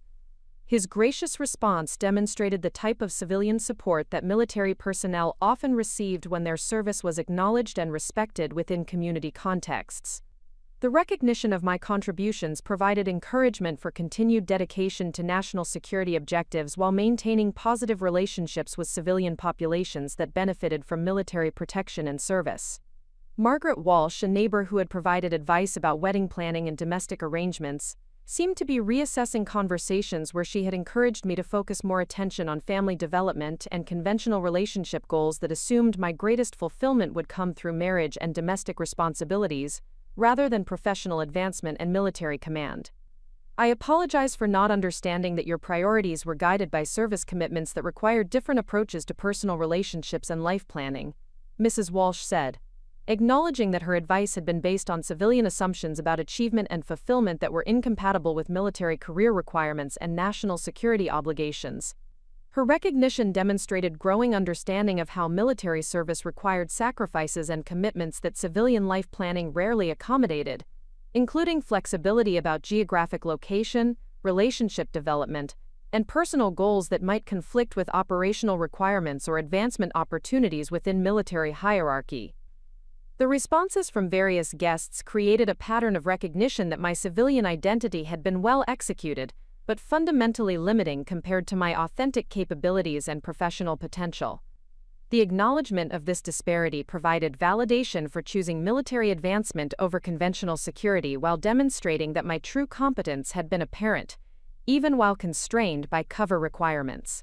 Robert Chen, a client from my financial advisory practice, raised questions about the transition of his account and business relationships that had been part of my civilian cover operation.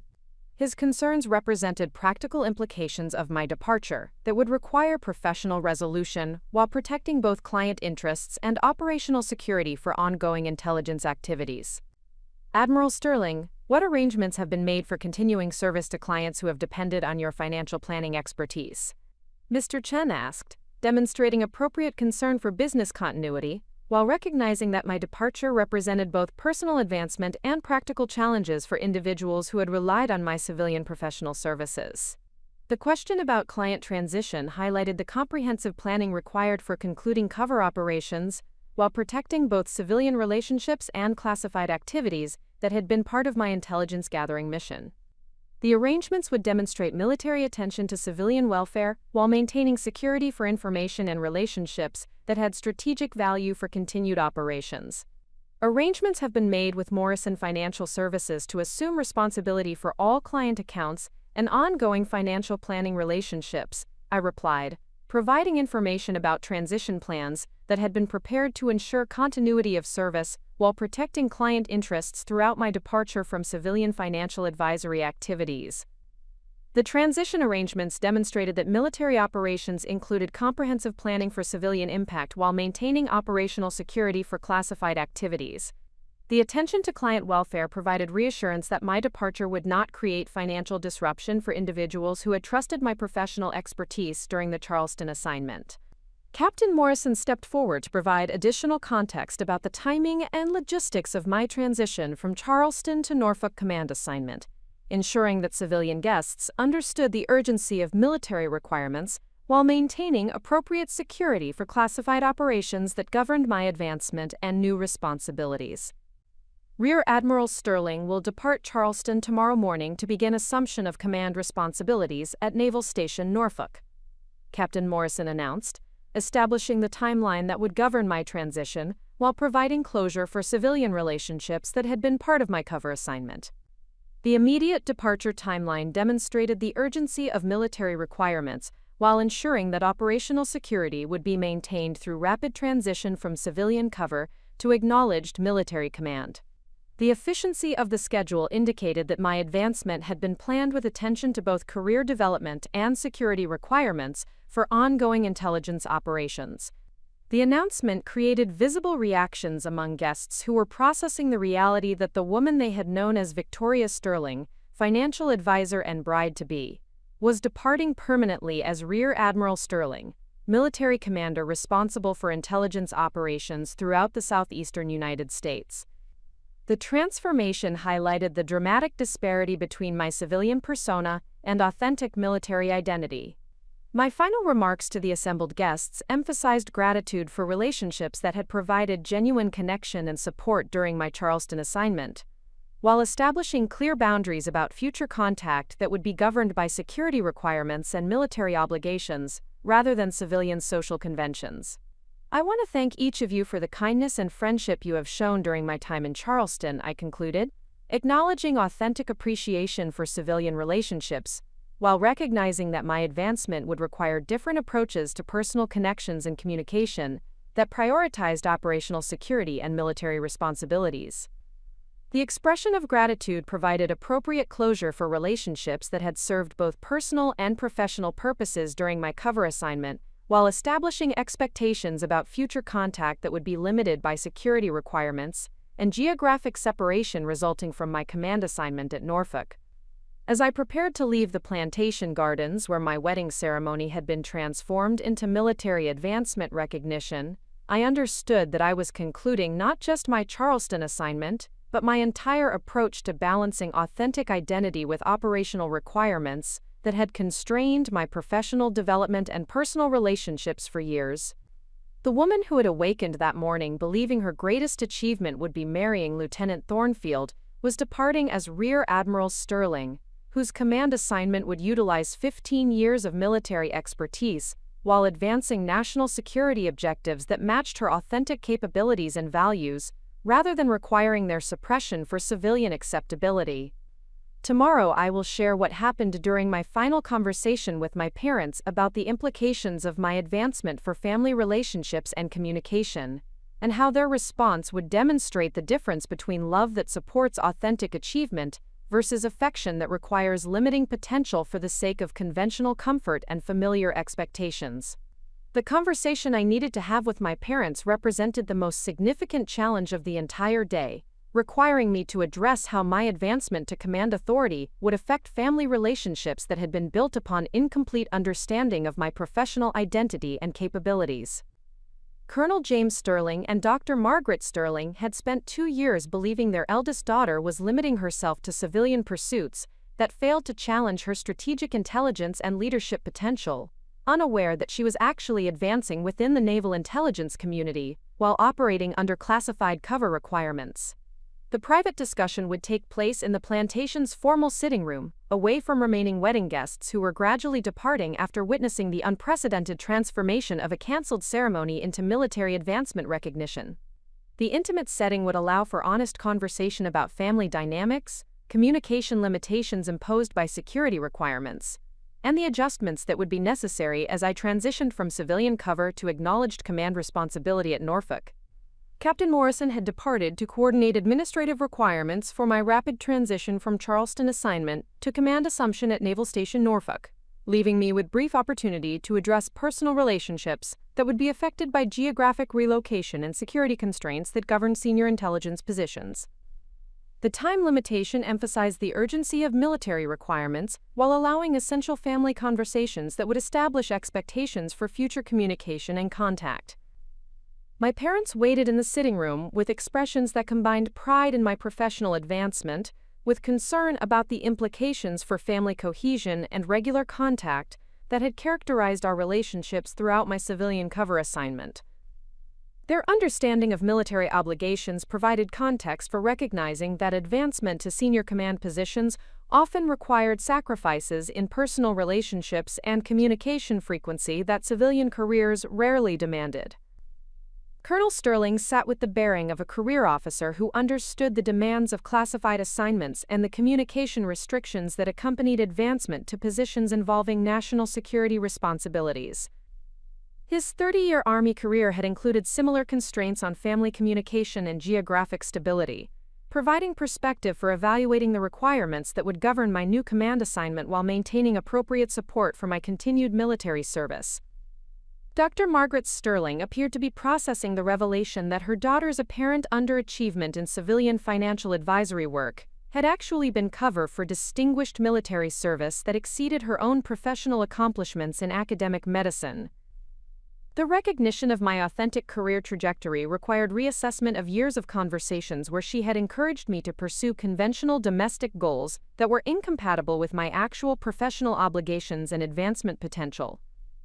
The weight of 15 years of necessary deception about my true identity and achievements created emotional complexity as I prepared to establish authentic communication patterns with parents who had unknowingly been excluded from understanding the most significant aspects of my adult life. The conversation would require acknowledging the personal cost of operational security, while demonstrating that my dedication to military service represented fulfillment of values and potential that they had instilled through their own examples of professional excellence and service to community. Mom, Dad, I began, utilizing the informal address that emphasized family relationship despite the military context that had dominated the day's events. I want to discuss how my advancement to command authority will affect our family relationships and the communication patterns we will be able to maintain given the security requirements and operational demands associated with my new assignment at Norfolk. The direct approach established that our conversation would address practical implications of my military advancement rather than theoretical discussions about career choices or personal preferences. The emphasis on security requirements and operational demands provided context for limitations that would govern future family contact, while demonstrating that these constraints resulted from professional obligations rather than personal choices about family involvement. Colonel Sterling responded with the understanding of someone whose own military career had required similar conversations about operational security and family communication limitations. His recognition of these requirements provided foundation for supporting decisions that prioritized duty obligations over personal preferences when addressing matters that affected national security interests and military effectiveness. Victoria, your mother and I have suspected for several years that your civilian work did not fully utilize your capabilities or provide adequate challenge for someone with your educational background and analytical skills, my father acknowledged, demonstrating awareness that my cover assignment had required suppressing competence that exceeded normal civilian professional requirements. His observation validated my performance in maintaining credible civilian identity while acknowledging that my authentic potential had been apparent, even while constrained by operational security requirements. The recognition provided reassurance that my advancement to command authority represented natural progression rather than unexpected development that required fundamental reassessment of my character or capabilities. Dr. Margaret Sterling joined the conversation with expressions that suggested relief at finally understanding why her accomplished daughter had seemed to be limiting herself to professional activities that failed to challenge her intellectual capabilities or provide recognition commensurate with her strategic thinking and leadership potential. I apologize for encouraging you to focus more attention on conventional relationship goals when your priorities were actually guided by service commitments that required different approaches to personal development and life planning, my mother said, acknowledging that her advice had been based on civilian assumptions about achievement and fulfillment that were incompatible with military career requirements. Her recognition demonstrated growing understanding of how classified military service required sacrifices in personal relationships and conventional life planning that civilian careers rarely demanded, including flexibility about geographic location, communication frequency, and personal goals that might conflict with operational requirements or advancement opportunities within military hierarchy. The acknowledgement from both parents that they had recognized my suppressed potential provided validation for choosing authentic military advancement over civilian security while establishing foundation for family support that would accommodate the demands and limitations associated with senior command positions in naval intelligence operations. The command assignment at Norfolk will require immediate relocation and engagement with classified operations that limit communication about my activities and responsibilities, I explained, outlining practical implications of my advancement while establishing realistic expectations about future family contact and information sharing. The security requirements would prevent detailed discussion about my work activities, strategic planning responsibilities, or operational developments that characterized command positions within the intelligence community. The limitations represented standard protocols for protecting classified information, while maintaining family relationships within constraints that prioritized national security over personal convenience or emotional comfort. Communication will be possible through secure channels on a regular but limited basis, with periodic visits when operational requirements permit and security considerations allow, I continued, providing specific information about how family relationships would be maintained within the framework of military obligations and security protocols. The communication arrangements demonstrated that advancement to senior command positions required balancing family connections with professional responsibilities that took precedence when conflicts arose between personal preferences and operational requirements. The framework provided predictable structure for maintaining relationships while acknowledging that military obligations would determine timing and frequency of family contact.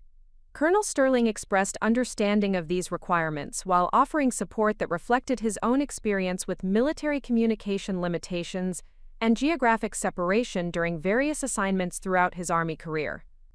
His recognition of these constraints provided encouragement for maintaining family bonds while pursuing advancement that utilized my expertise and served national security objectives.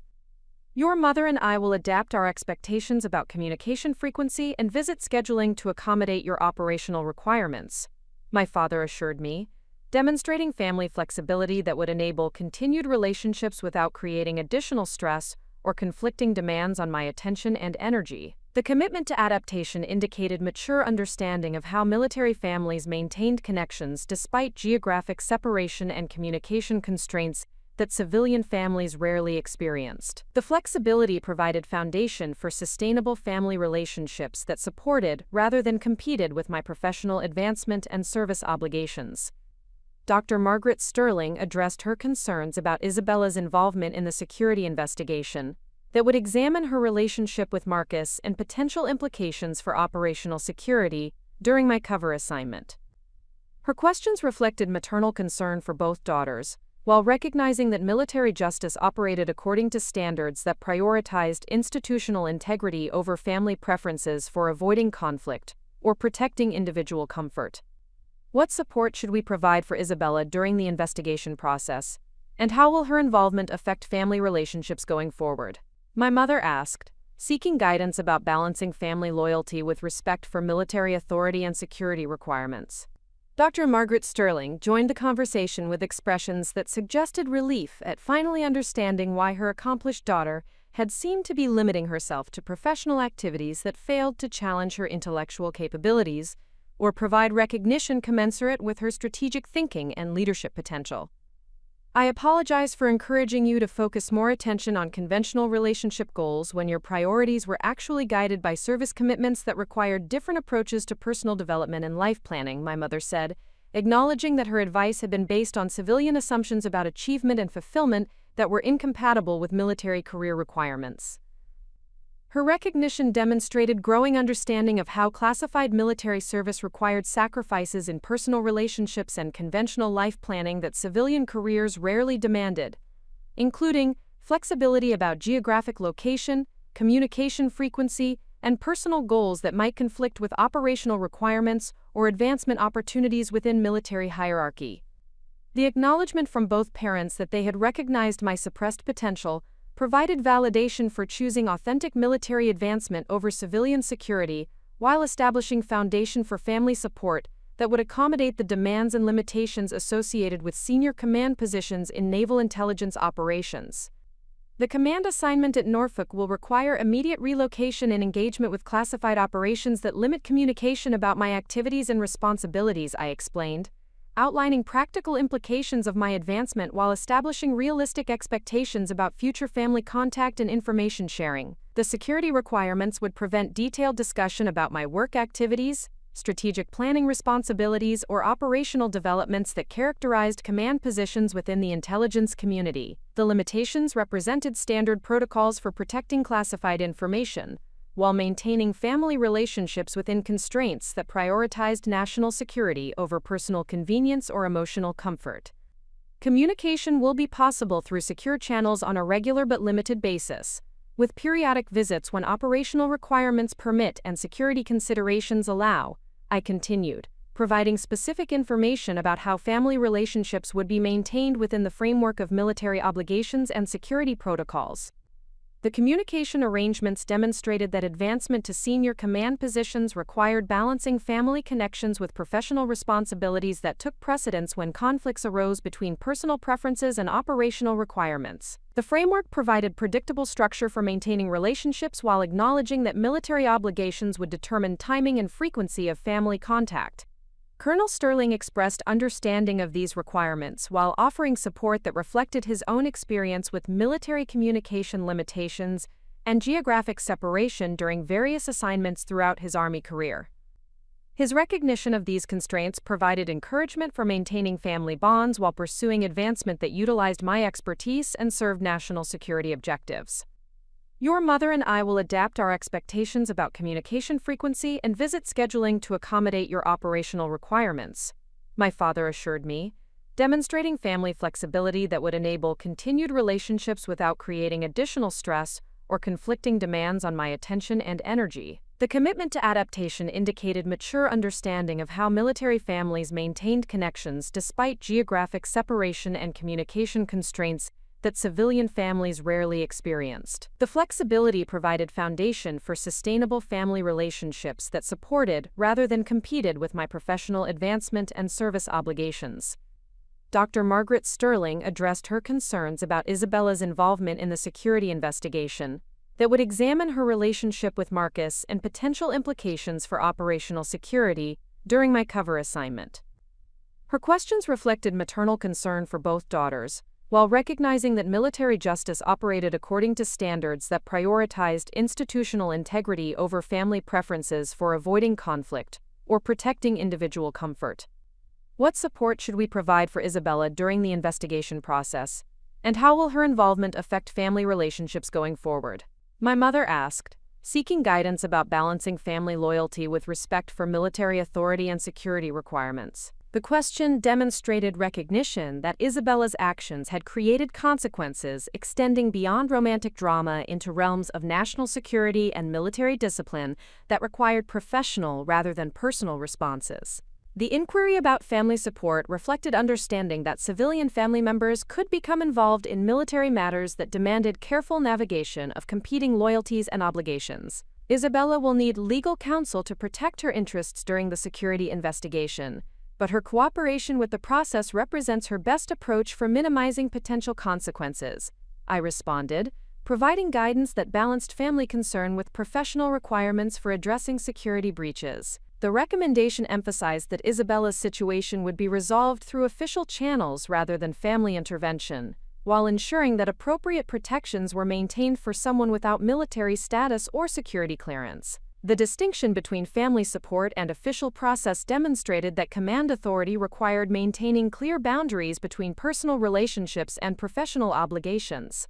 The investigation will determine whether any classified information was compromised during her relationship with Marcus. But her voluntary cooperation and legal representation should limit any adverse consequences, assuming no serious security violations occurred, I added, providing reassurance that the process would be conducted fairly while emphasizing the importance of professional rather than family resolution. The explanation helped establish realistic expectations about the investigation while demonstrating that military justice operated according to regulations designed to protect both institutional interests and individual rights within appropriate legal frameworks. The emphasis on legal representation provided practical guidance for protecting Isabella's interests while respecting the requirements of the security investigation. Colonel Sterling raised questions about my long-term career trajectory and the potential for continued advancement within naval intelligence leadership, reflecting paternal pride in my achievements, while seeking understanding of future opportunities that would utilize my expertise and provide continued challenge and recognition for my contributions to national security. What advancement opportunities exist beyond your current promotion, and how will your command performance at Norfolk affect your future career development? My father inquired, demonstrating interest in my professional growth, while recognizing that senior military positions provided pathways for continued responsibility and achievement. The question reflected understanding that advancement to Rear Admiral represented significant achievement, while also serving as foundation for potential future advancement to positions of even greater responsibility within naval intelligence or broader military leadership structures. The inquiry demonstrated family support for continued military service while expressing curiosity about my long-term professional aspirations. The Norfolk Command assignment positions me for potential advancement to senior intelligence leadership roles that could include oversight of national security operations extending beyond the southeastern region, I explained, outlining career possibilities that would utilize my expertise while advancing American interests through strategic intelligence and operational coordination. The advancement potential demonstrated that my promotion represented entry into senior leadership levels that provided opportunities for continued professional growth while serving national security objectives that matched my capabilities and values. The trajectory indicated that military service offered pathways for achievement and contribution that civilian careers had not provided during my cover assignment. Dr. Margaret Sterling expressed concern about the personal sacrifices required for continued advancement within military intelligence, including limitations on family development, geographic stability, and conventional relationship opportunities that characterize civilian career paths. Her questions reflected maternal concern about my personal fulfillment, while recognizing that military service represented my authentic calling and greatest opportunity for meaningful achievement. Are you prepared for the personal costs associated with senior military leadership, including the demands on time, energy, and personal relationships that command positions require? My mother asked, seeking reassurance that my career choices aligned with my personal values and long-term goals for life satisfaction and fulfillment. The inquiry demonstrated understanding that military advancement required sacrifices in personal relationships and conventional life planning, while expressing concern that these costs might ultimately limit my happiness or satisfaction, despite professional achievement and recognition. The personal costs of military leadership are balanced by the fulfillment that comes from serving purposes larger than individual comfort and contributing capabilities that advance national security objectives, I responded, articulating the motivation that had sustained my commitment to military service throughout 15 years of classified operations and career advancement. The explanation emphasized that military service provided meaning and purpose that civilian careers had not offered during my cover assignment, while acknowledging that the demands required different approaches to personal relationships and life planning than conventional career paths typically demanded. As our conversation concluded, I understood that my parents' responses demonstrated the type of family support that would enable continued military advancement while maintaining relationships that honored both my professional obligations and personal connections. Their willingness to adapt expectations and communication patterns to accommodate my command requirements provided foundation for sustainable family bonds that supported rather than competed with my service commitments. The contrast between my parents' mature understanding of military requirements and Isabella's romantic choices that had created professional complications highlighted the difference between relationships built on mutual respect and shared values versus those based on personal gratification without consideration for broader implications or consequences. Tomorrow, I will share what happened during my final evening in Charleston as I prepared for immediate departure to Norfolk Command assignment, and how the transition from civilian cover to acknowledged military authority would require fundamental changes in how I approached personal relationships, professional goals, and the integration of authentic identity with service obligations that would define the next phase of my military career. The evening light filtered through the windows of my Charleston residence as I walked through rooms that had served as both home and operational base during my 2-year intelligence assignment. Each space contained carefully curated elements that had supported my civilian cover identity while concealing the classified materials and secure communication equipment that enabled my actual military responsibilities. The transition from this fabricated domestic environment to authentic command quarters at Norfolk would represent the final step in abandoning a persona that had served its purpose while constraining my professional development and personal authenticity. The residence itself reflected the meticulous attention to detail that successful intelligence operations required, featuring furnishings and personal items that supported the narrative of Victoria Sterling, financial advisor, while providing functional workspace for strategic analysis and operational planning that characterized my actual duties during Operation Meridian Shield. The duality of purpose that had governed every aspect of my Charleston existence was evident throughout the property, from civilian professional materials that maintained my cover to secure storage areas that protected classified intelligence products. The process of securing classified materials and preparing for rapid departure required systematic attention to protocols that protected ongoing operations, while ensuring that no sensitive information remained accessible to unauthorized personnel. The comprehensive security procedures demonstrated the complexity of intelligence work that extended far beyond the analytical activities that civilian observers might associate with military intelligence, encompassing operational security measures that protected sources, methods and strategic planning that supported national security objectives throughout the southeastern region.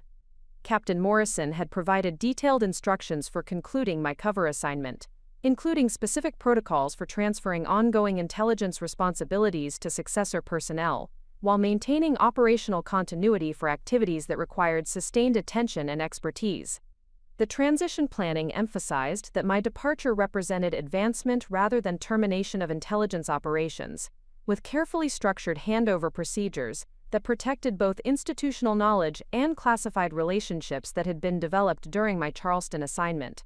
Up next, you've got 2 more standout stories right on your screen. If this one hit the mark, you won't want to pass these up. Just click and check them out. And don't forget to subscribe and turn on the notification bell so you don't miss any upload from us.